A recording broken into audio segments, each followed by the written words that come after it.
But it's the view from outside of this country that I think is causing the most problems with the Muslim minority in this country. So I'd like to hear anybody's response on that. Hands, everybody. Dalia, you had your hand up. Well, first of all, we do have some numbers on the percentage of, on just honestly what Americans do think of Muslims and what they've said themselves. And we found that when we asked a question, if you were to be really honest, how much prejudice, if any, do you have against the following groups? And we had a series of religious groups. We just looked at religious groups in this study. And we found that more than 60% of Americans admit to having at least some prejudice against Muslims. 19% said they had a great deal of prejudice, which is really an alarming number, 1 out of 5. So this is a problem, and it's a very real problem.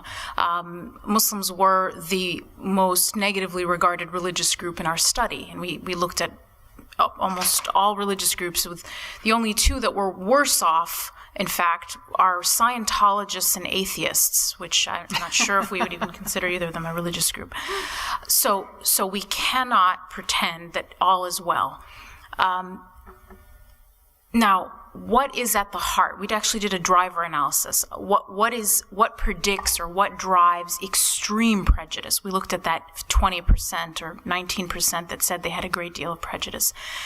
The strongest predictor of extreme prejudice against Muslims was an unfavorable opinion of Islam as a faith. That might seem like an obvious result, but it actually has huge implications, because what we have to realize is there is this very concrete connection between demonizing a faith, which we're actually pretty comfortable doing, as long as someone is just bashing the faith, that doesn't feel like it's a type of prejudice.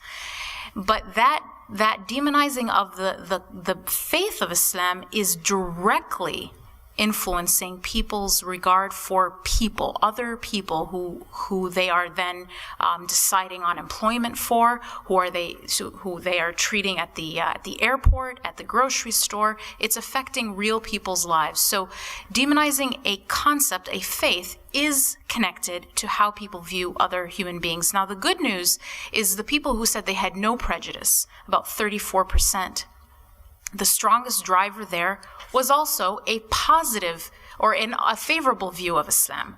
So that was the key difference, is what you thought about Islam. Now, what came after that was knowing a Muslim. That also was a positive driver. The things that, when we look at what makes people have an unfavorable view of Islam, it was the view that none of these surprise us. Violent, intolerant, and subjugates women.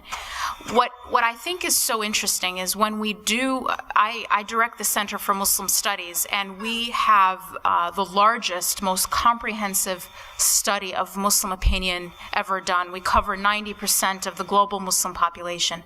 And what we find when we actually ask a representative sample is many of the things that drive unfavorable opinions are actually directly false. They're simply not true when you actually ask people from a wide, to actually get a representative sample.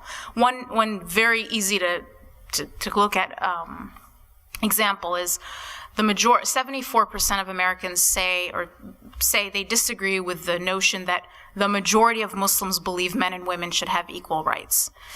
When we actually ask a representative sample of Muslims around the world, a strong majority in even the most conservative cultures say that in fact men and women should have equal legal rights. Now, do they? Maybe the answer is no. But the normative standard among people, among a representative sample, say they should. So I think some of the problem is that we are really allowing a vocal fringe to monopolize the conversation on what Muslims really stand for. And I think this hurts us as a country. And I'll stop by saying, there are 3 reasons that I think any kind of prejudice hurts America. And in this case, anti-Muslim prejudice.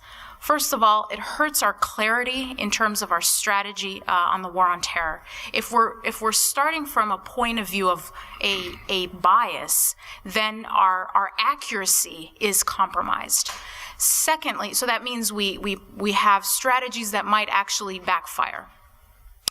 Blaming Islam for the problem alienates the majority, and then we otherize all Muslims rather than just the terrorists. Second, it hurts our efforts at public diplomacy. They sound like double talk. We respect Islam, but then you hear on radio talk shows the exact opposite. And then finally, this kind of manipulation of public fears weakens our democracy. It actually lowers people's ability to question authority, to think critically, and any kind of fear-mongering will lower our threshold for what we're willing to tolerate from our government, which is the exact antithesis of a strong democracy. Jim actually had wanted to speak earlier.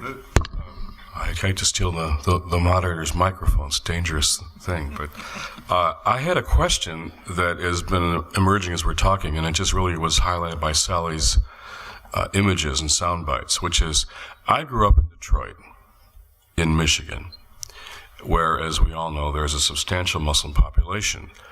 And in my growing up years, I didn't remember, well, certainly in this country, in a dominant white culture, there are always prejudices against foreigners, particularly if they're people of color. So all that goes on all the time. But I don't remember in Detroit the Muslim community viewed as a threat until 9/11. I'm asking those of you who have studied this and lived with this for years to tell me if that perception is true or not, because it seems to me that there is this general issue of assimilation and immigrant populations and diversity, and what Keith was talking about, pluralism of religion. Those are all real issues.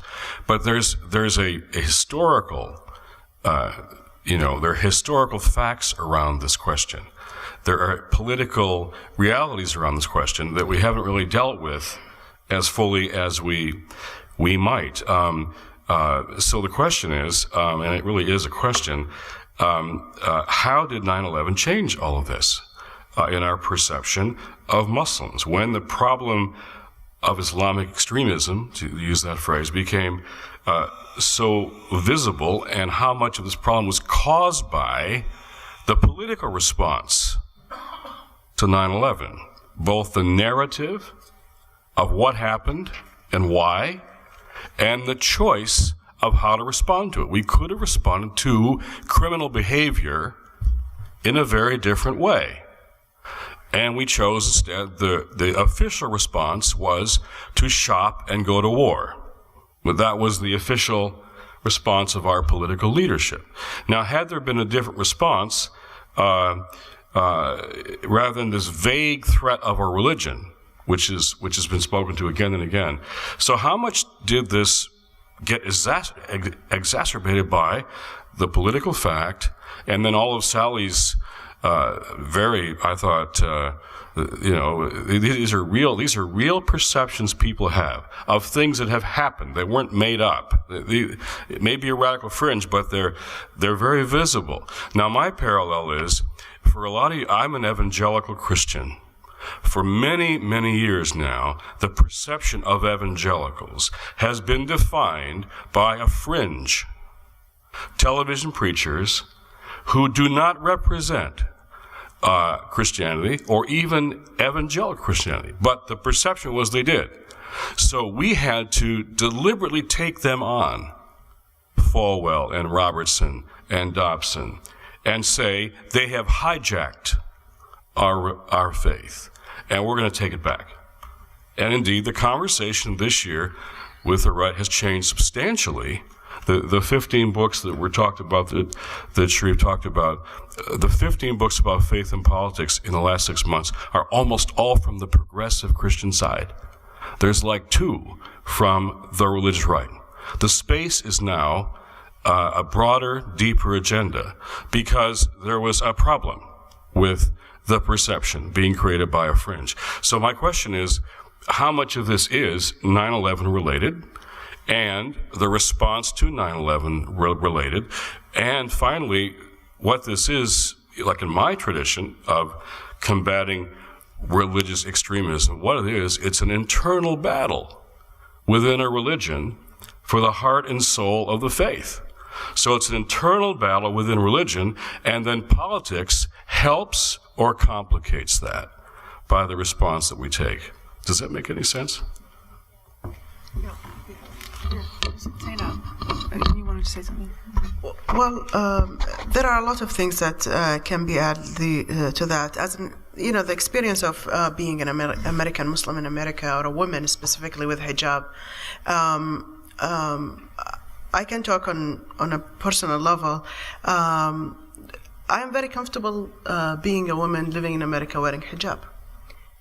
And this is not, I don't have the same level of comfort when I am in Europe. I was recently there in the Netherlands, and I got into a cab, and he refused to take me because simply I was wearing hijab. So I went to the second, in the taxis I was standing in line, I went to the second taxi driver. He said, "Did he refuse to take you?" And I said, "Yeah," and I don't understand why. He said, "Because of what you're wearing." And this is an indication that, how tolerant we are here in the United States, and how we are accepting others. On the other hand, I think the media play a big role, because every time I'm in the Middle East or in the Muslim world, the question is always, how do you live in America? Do you take your hijab off when you are living in the United States? And my answer is no. I am simply comfortable. People are respecting that, and I have no problem with it. Now, if we go to the other side, when you see what's happening at the airport, and how you're being searched and this and that, sometimes I just get a pass without being searched or anything like this. But for me, I feel it's not something comfortable that to be singled out and searched. But at the same time, we have to understand how difficult, what kind of difficult time we're in now, and I would rather have that and being safe in the plane that I am taking than having somebody who wants to kill other people or destroy something and not being able to compromise this comfort that I have. It's certainly, this kind of things did not happen before 9/11, and we have not witnessed it. But after 9/11 happened, because of the increase of security. And for me, that's something as a Muslim woman living in this country, makes me very comfortable, and at the same time makes me feel safe. I lived in the countries where things are security level. It's bad. I am originally from Iraq. I lived a third of my life at least there, and I've seen these devastated moments when human life has no value. And I think here in America things are really different and have there are a lot of tolerance and respect for others. Well, just to get, we haven't quite dealt with the question of the images Jim was just saying that I'm talking about that are in fact true, and I'm going to call on you in a second. I didn't mention apostasy, for instance, the whole idea that, there's somebody in Afghanistan now, a young 20-year-old who sent a message out on email and is now being condemned to death for apostasy. The jihad, we had never even heard of that until Salman Rushdie. And people, most Americans think jihad means you want to kill somebody. They don't understand that it means really having a sort of spiritual struggle. So that you the Sharia law, which poor old Rowan Williams, the Archbishop of Canterbury, got in hot water a couple of weeks ago or months ago when he suggested that we might have some sort of Sharia law, but in England. But what I'm getting at is that I don't think that from a public relations standpoint, Muslims in this country have been able to get the message across, like what Jim is talking about, where the progressive evangelicals have basically said, okay, we're mad as hell, we're not going to take this anymore, you know, these are these fringe people. And it really has made a huge difference just in the last year, Jim. I think people's perceptions of evangelicals have changed enormously. But I think that, you know, right now, you don't hear huge numbers of Muslims speaking out. I mean, Prince Ghazi had the Amman message, and you know, Muslim, as you want to say, moderate Muslims have gotten together to talk about pluralism and getting out their message. But it does seem to me that I think the idea of people being afraid, particularly after 9/11, when it was brought home to us, this image of violence, which we had all thought was over there, has suddenly come here. And the answer is, what do you do about it? And Sherif, I think you had something to say. Yeah, there are two issues here. One on the images and what really creates this sense of fear and misunderstanding or lack of comprehension of what goes on. I will just tell a story very quickly that captures in a very nice way what Dalia presented in terms of what public opinion is among Muslims, that they are seeking moderation, but at the same time, the image that came across from the story that I'm going to tell you about, there's this woman who was raped in Saudi Arabia a few months back, and she was sentenced to death because she was actually too seductive to the 6 men that raped her. Yeah.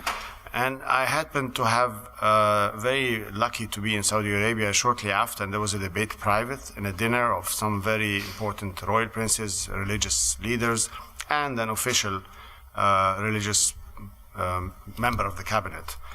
And the debate was really, I mean, there was a recognition of the incredible incomprehension of why this actually happened. However, there was at the same time an understanding, so that captures the point that Dalia is making. The majority of the Muslims actually don't want this to happen.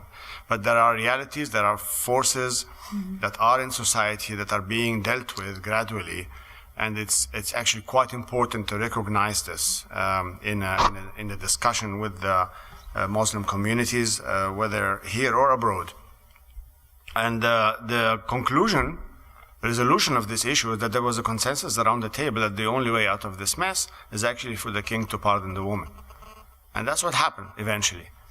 But that just really captures, there is a dilemma because there are forces of extreme radical ways of handling a situation like this, and at the same time there exist in society this moderate voices. Now, to go back to the second point, which is I found very interesting, a story that I hear for Jim for the second time, is that the moderate evangelical leaders took their faith in control. Now, the Muslim situation is slightly different. And again, I refer to some of the findings that Dalia and John did, or at least a report about what you did, is that it captures in a very interesting way that the agenda of the moderates and the extremes are the same. It is really fundamentally what we are talking about today. It's the foreign policy of U.S. The agenda of the moderates and moderate Muslims and the agenda of extreme Muslims. It just happens to be the same. Their twist is different. One is abused to create, a sense of to mobilize hate and to mobilize violence and cause terrorism, and the other one is just simply they are paralyzed. And I refer to an essay which was in the report that was published by a Saudi prince, written by a Saudi prince, published in our report with Georgetown this year, refers exactly to that. He explains the difficulty of moderates to actually claim back their faith is mainly because the agenda of political issues, and in particular U.S. foreign policy in the Middle East, is made it very practically impossible for the moderates to take over their faith and to speak to that, because it's very difficult to control and it's very difficult to say something to it. I don't know what to do because we've got one more question, and this one seems to have elicited a lot of response. I think we should stick with this one, don't you, Tom? Because everybody seems to be charged up here. Yeah. Did you have your hand up? Well, I think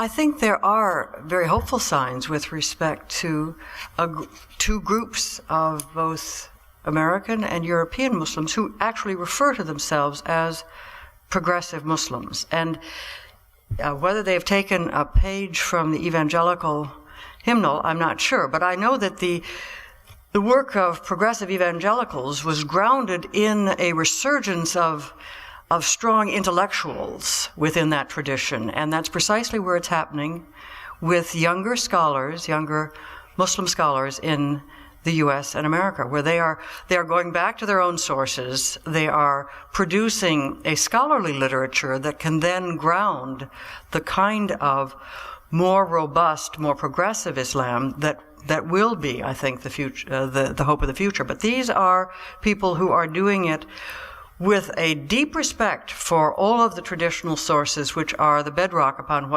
which much more fundamentalist rhetoric is usually based. There are some remarks being made about moderates and extremists. As a Muslim, I'm very uncomfortable with the definitions of moderation and extremism. I don't know who's defining me. I certainly don't fall in these categories. But I do want to point out that the so-called moderates are in the field battling, losing their lives, and succeeding. We do not fully appreciate that in Pakistan today, after months and months of a struggle, the moderate elements won an election and challenged a military dictator who was supported by the US.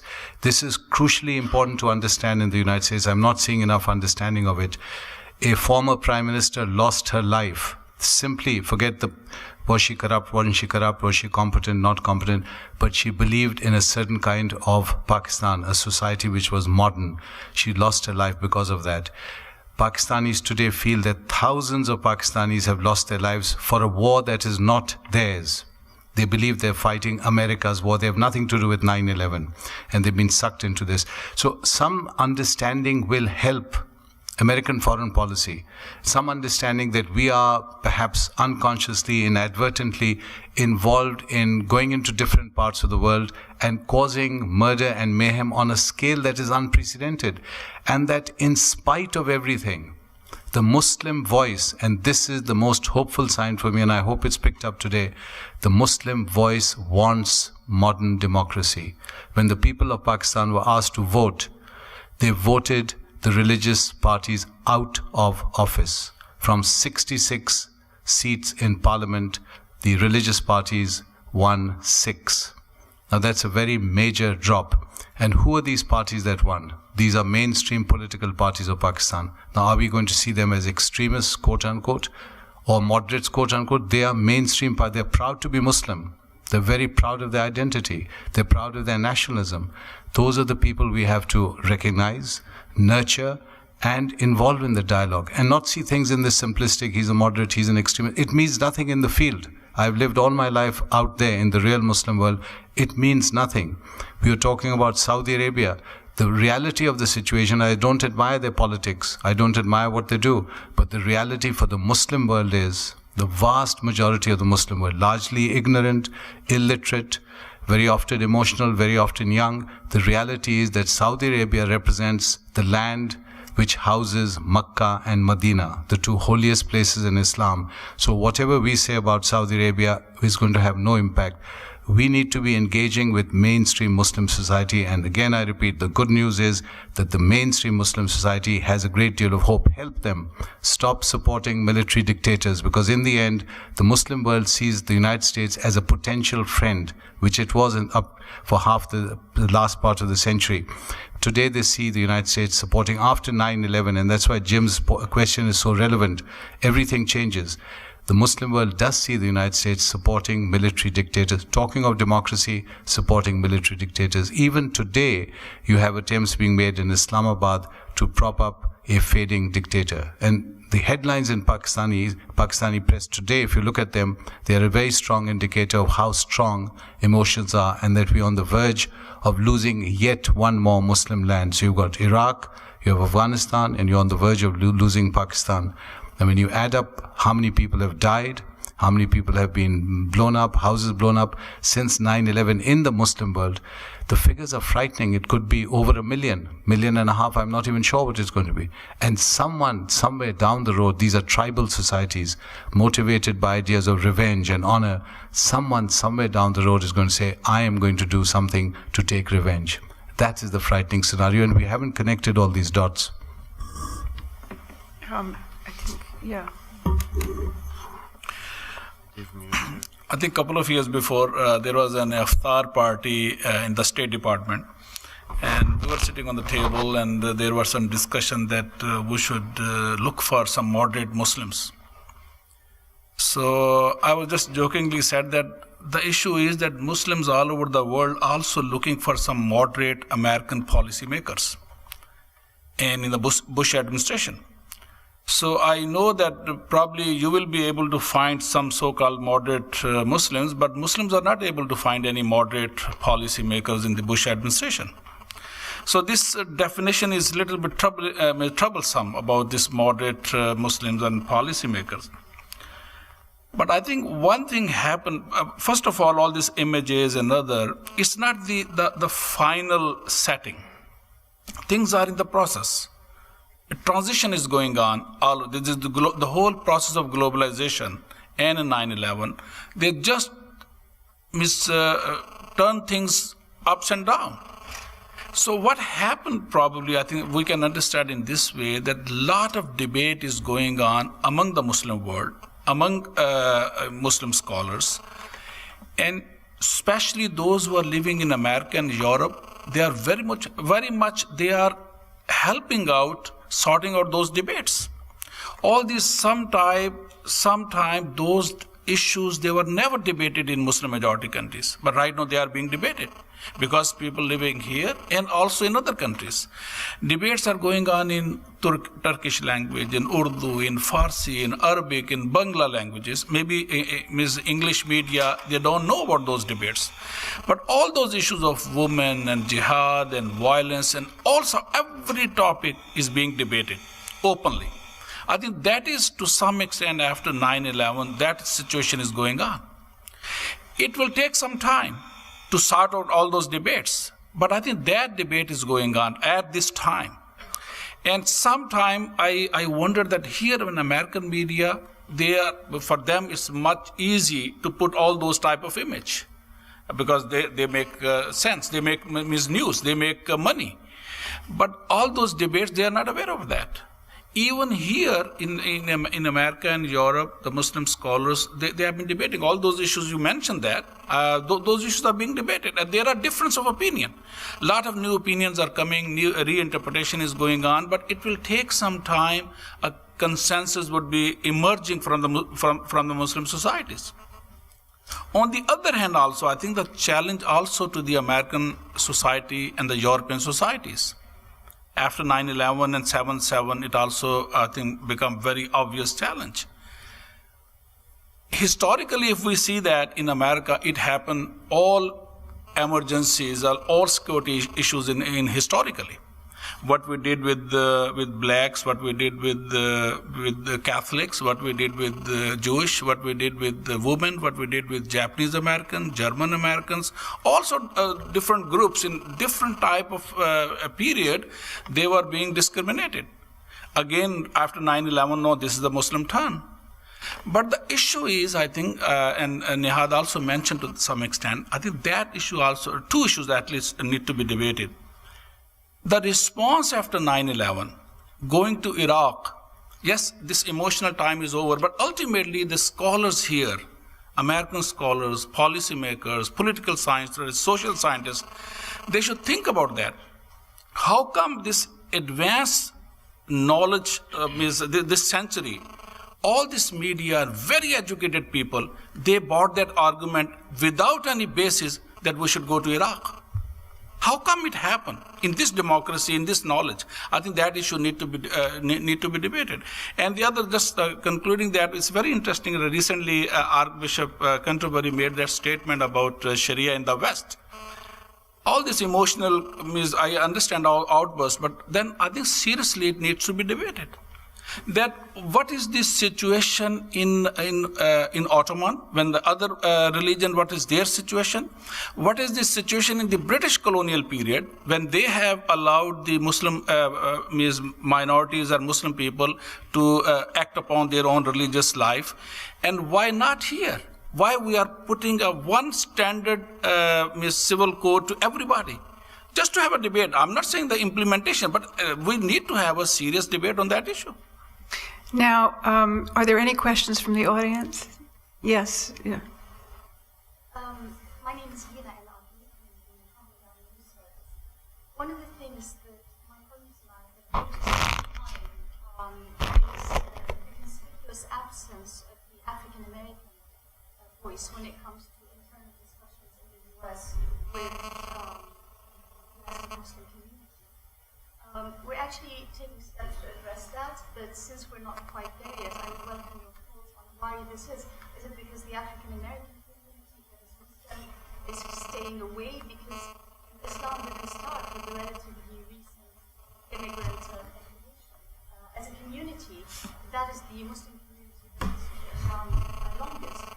I've heard a lot of talk today, which is natural, about the issue of civil rights and how Muslims since 9/11 here in the U.S. have suffered on that front.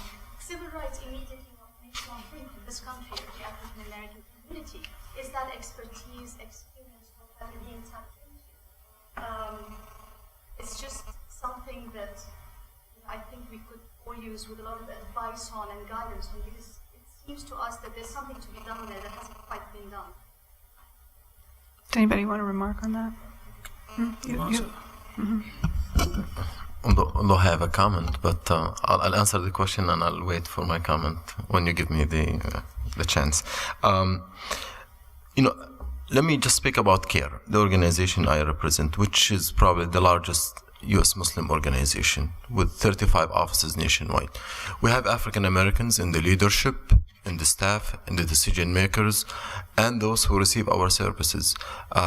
One of the main people that we associate with, for example, is Siraj Wahaj, probably one of the most prominent U.S. Muslim speakers, African Americans. We draw on the experience of African Americans and other minorities, Latino Americans, Jewish Americans, Italian Americans, but in particular African Americans in their struggle. And the 1964 Civil Rights Act that we cite in every fight of discrimination, we utilize this, and we recognize Rosa Parks, Martin Luther King, Malcolm X, and all of these great leaders who really struggled for equal justice. In terms of reforming our internal discourse and debate, they're part of it. But because they are a minority within the minority, you do not see them visible all the time. Right. Yeah. Right. But my point is, I'm very comfortable within my own organization, is that the diversity and rainbow of the Muslim community is very displayed, on continuous basis. We have spokesmen, leaders, decision makers, and real activists who really reflect the diversity of the Muslim community. Do we have time for one more question? Okay.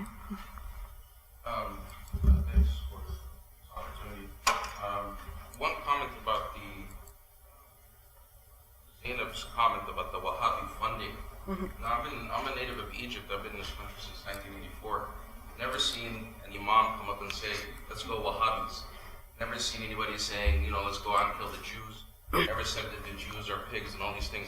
I read about it mainly by non-Muslim experts, so-called experts, saying this stuff exists. Never seen it in the mosques that I've attended a lot of mosques. I happen to live in Florida. So, and especially after 9/11, there's definitely, anybody even says the word Wahhabi is in Guantanamo or is automatically visited by the FBI. It's a taboo word. Nobody even discusses it. As far as the issue of the day about the intersection and the issues facing Muslims and this whole misperceptions idea and the images that you had mentioned, just like I think the French writer, Guy Debord, that wrote about the Society of the Spectacle, about all these images and how people no longer experience others just by getting to know them. They learn about them from some other sources. Most Americans are learning about Muslims and by non-Muslims, from non-Muslim sources. And the vocal fringe that Dalia had mentioned that's pushing these misperceptions about Islam is inherently violent. And a lot of it, it was before 9/11, but a lot of it has been there before. But now it's a lot exaggerated after 9/11, especially after the fall of the Soviet Union, where there are specific fringe elements, very vocal in this country, mainly from the radical right wing and from the radical pro-Zionist groups that are pushing this idea that Islam is the biggest threat to the free world. Islam is the new communism, Islam is the new fascism, Islam is the new Nazism, all combined. And unless the free world with Israel stand up to this threat, it's going to wipe us out. This, doom and gloom scenario. And all these right-wing talk show hosts and all these people are just feeding into that. My question, especially to the evangelical, the moderate Jews, and the others that have these forces, very vocal forces within their community, when and how are they going to stand up to these fringe elements when they come up on national television and say Islam is an evil and wicked religion? When are they going to be condemned? Muslims are always asked to condemn their own people. But when are the Christians and Jews that have those fringe elements within their communities going to stand up to those individuals that are causing this, big divide? You want to take that, Jim? Well, I think it's a fair question. There's some good news to report on that front. There actually have been a number of evangelical groups who have been speaking out against that kind of theological and political tendency. I have been groups like World Vision, for example, and many evangelicals. It is true that some of those groups have had difficulty getting media coverage of their responses to those kinds of tendencies. But I think the answer here is, in fact, to speak directly to religious extremism from our own religious stance and posture. I think that's critical to the success of this on all sides. That we have to, in my class at Harvard, some of the brightest students there are Muslim women who Daisy Khan came and spoke to my class this fall, and she was a great hit because she broke all the stereotypes of what Islam is and Muslim women, and she talked about Quranic revival alongside the revival that we're talking about, and was one of the best sessions we had all fall. So there is a conversation, but a lot of people are not hearing those voices. So how do we make sure those voices, progressive, I'm not sure, Jane, if they're progressive voice is a political term, but there are progressive or prophetic voices and organizations and movements in all of our traditions. I don't think we have yet found the collaboration and the strategic alliances that be helpful to us all. But secondly, Akbar is right. Unless the good news is those progressive forces actually have a similar agenda about changing fundamentally U.S. foreign policy. And that's got to be a part of this conversation. Fundamental change in U.S. foreign policy is critical to progress on these questions. The competing narratives in this country and Iran about that relationship. There are totally different narratives in Iran and here about the U.S.-Iranian relationship. The narrative there is about Mossadegh. Most Americans have no idea who Mossadegh even was. And when you say the name Mossadegh to an Iranian, they are stunned that you as an American even know his name. The narrative here is hostages. When you have totally different starting points and narratives, it's hard to have a conversation. So how do we change? It's an internal battle within our religious traditions, number one.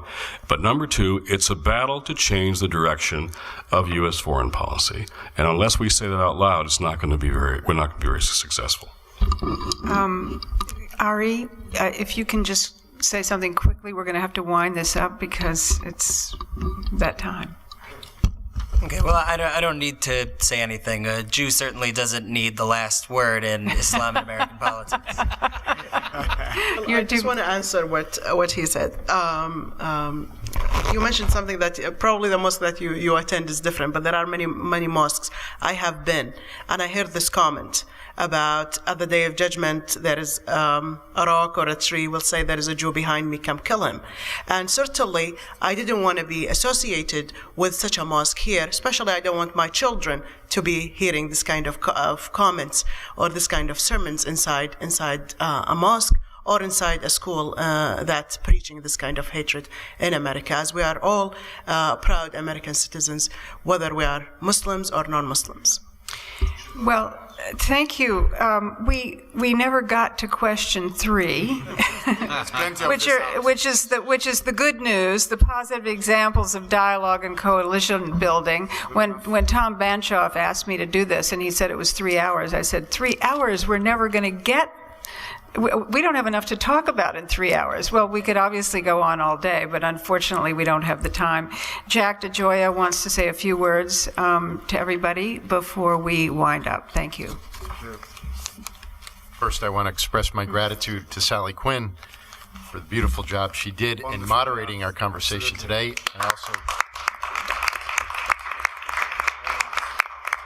and also to our panelists for a very stimulating, thought-provoking, and inspiring conversation this morning. So it's truly, we're grateful to you for your participation in this important event.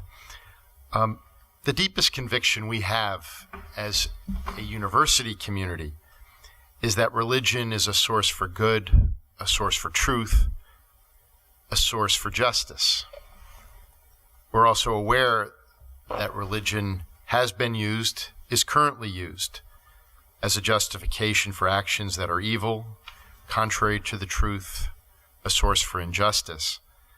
Religion can be a weapon. Religion can be used to advance the common good. As I listened to our conversation today, I saw just that tension present, the way we were trying to wrestle with the 2 questions that we were able to explore this morning. And while I was listening to different comments, I had a memory going back to my years on our campus. It was 1984, and it was our commencement address. 1984 were the darkest days of the apartheid era in South Africa. And our commencement speaker in 1984 was a South African playwright, Al-Suwajj.